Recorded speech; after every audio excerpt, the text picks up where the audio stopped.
ولسمشر غنی وایي د واک انحصار بې مسؤلیتي او د ملا حسن ویناوې بوږنونکې دي. سلام ستړي مشئ، وخت مو په خیر. په AFG پلس چینل کې درته ښه راغلاست وایم. AFG پلس چینل تل ستاسو په چوپړ کې، نو همدا اوس در سره چینل سبسکرایب کړئ. د افغانستان بې واکه شوی ولسمشر محمد اشرف غني د طالبانو حکومتولي او تګلارو په اړه په خپله وروستۍ مرکه کې بحث او څرګندونې کړې دي. ولسمشر غني ویلي چې له بده مرغه حالت ښه نه ښکاري. مخکې له دې چې د تغییر شاهدان واوسو، دوی باید لومړی په خبره پوه شي چې د دوی په اصطلاح بریا قیمت څه شی دی. دوی هیڅ مسؤلیت نه دی اخیستی. د بیلګې په ډول د ارغنداب درې پیښو ته وګورئ، سپین بولدک او نورو ځایونو کې د دوی وینې تویولو او د قتل کچې ته وګورئ.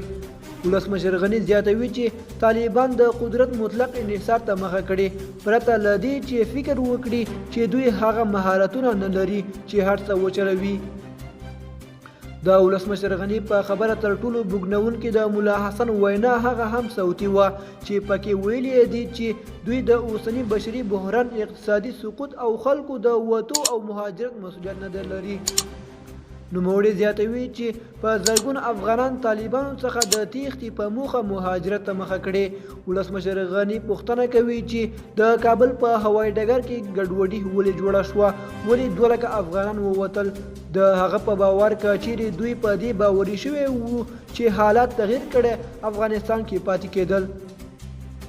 ښاغلي غني له طالبانو غواړي چې باید د افغانستان تنوع ته درناوی ولري. دوی باید دا خبره ومني چې افغانستان په تیرو 20 کلونو کې بدل شوی. دوی د بیان او نظر د اظهار ازادي حق ولري، او دا هم مهمه ده چې غرب په افغانانو د جنګ سالارانو یوه ډله تحمیل نه کړي.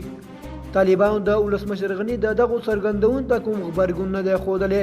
د طالبانو د رئیس الوزرا لومړی مرستیال ملا عبدالغني برادر د ولسمشر غني هغه خبرې رد کړي چې ګواکې د طالبانو لخوا ژوند ته د خطر عمل افغانستان پرېښود.